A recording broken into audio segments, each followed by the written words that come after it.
ಶಿರೂರು ಮಠದ ಉತ್ತರಾಧಿಕಾರಿಯಾಗಿ ನಿಯೋಜನೆಗೊಂಡಿರುವ ಅನಿರುದ್ಧ ಸರಳತ್ತಾಯ ಅವರ ಸನ್ಯಾಸ ದೀಕ್ಷೆಯ ವಿಧಿವಿಧಾನಗಳು ಶಿರೂರು ಮೂಲ ಮಠದಲ್ಲಿ ನಡೆಯುತ್ತಿವೆ.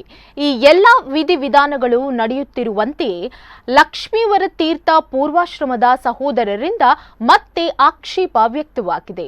ಲಕ್ಷ್ಮೀವರ ತೀರ್ಥರ ಪೂರ್ವಾಶ್ರಮದ ಸಹೋದರ ಲಾತವ್ಯ ಆಚಾರ್ಯ ಅವರು ವಿರೋಧ ವ್ಯಕ್ತಪಡಿಸಿದ್ದಾರೆ. ಸದ್ಯ ಸೋದೆ ಮಠದ ನಿರ್ವಹಣೆಯಲ್ಲಿ ಉಡುಪಿಯ ಶಿರೂರು ಮಠ ಇದ್ದು, ಮಠದ ವ್ಯವಹಾರ ಆಸ್ತಿ ಪಾಸ್ತಿ ತೆರಿಗೆ ನಿರ್ವಹಣೆಯಲ್ಲಿ ಪಾರದರ್ಶಕತೆ ಇಲ್ಲ. ಈ ಬಗ್ಗೆ ರಾಜ್ಯ ಉಚ್ಚ ನ್ಯಾಯಾಲಯದಲ್ಲಿ ದಾವೆ ಹೂಡಲಾಗಿದೆ. ಪ್ರಕರಣ ನ್ಯಾಯಾಲಯದಲ್ಲಿ ಇರುವಾಗ ಪೀಠಾಧಿಪತಿ ನೇಮಕ ಸರಿಯಲ್ಲ. ಎಳೆಯ ವಯಸ್ಸಿನ ವಟುವಿಗೆ ದೀಕ್ಷೆ ನೀಡುತ್ತಿದ್ದಾರೆ. ಕನಿಷ್ಠ 10 ವರ್ಷದ ವೇದ ಅಧ್ಯಯನ ಮಾಡಿದವರನ್ನು ಪೀಠಾಧಿಪತಿ ಮಾಡಬೇಕು. ನೂತನ ಪೀಠಾಧಿಪತಿ ನೇಮಕಕ್ಕೆ ನಮ್ಮ ಸಮ್ಮತಿ ಇಲ್ಲ. ಈ ಬಗ್ಗೆ ಅಷ್ಟ ಮಠಾಧೀಶರ ಗಮನಕ್ಕೂ ತಂದಿದ್ದೇವೆ ಎಂದು ಅವರು ವಿರೋಧ ವ್ಯಕ್ತಪಡಿಸಿದ್ದಾರೆ.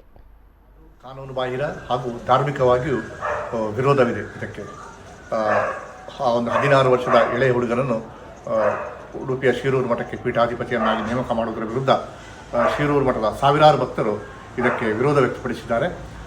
ಧಾರ್ಮಿಕವಾಗಿಯೂ ಕೂಡ ನಾವು ಇದರ ಬಗ್ಗೆ ವಿರೋಧವನ್ನು ಕಾಣಬಹುದು. ಆಚಾರ ಮಧ್ವರ ಜೀವನ ಚರಿತ್ರೆಯಲ್ಲೂ ಕೂಡ ಈ ಕಥೆಗಳು ಬರ್ತದೆ.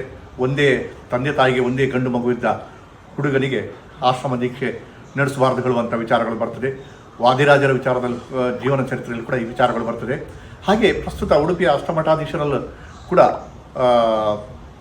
ಎಲ್ಲ ತಂದೆ ತಾಯಿಗಳಿಗೆ ಒಂದೇ ಮಗ ಇದ್ದ ಹುಡುಗನಿಗೆ ಪ್ರಸ್ತುತ ಲಕ್ಷ್ಮೀವರ ತೀರ್ಥರ ಇದಾದ ನಂತರ ಅವರು ಹರಿಪದವನ್ನು ಸೇರಿದ ನಂತರದ ಕೆಲವು ಬೆಳವಣಿಗೆಗಳನ್ನು ನೀವೆಲ್ಲ ನೋಡಿರ್ಬೋದು.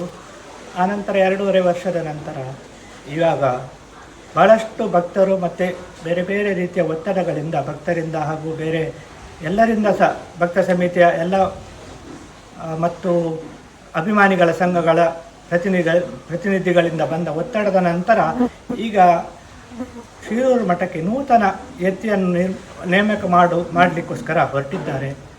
ಆದರೆ ಅಲ್ಲಿ ಈ ಸನ್ಯಾಸ ಹೇಳುವಂಥ ಒಂದು ವಿಷಯ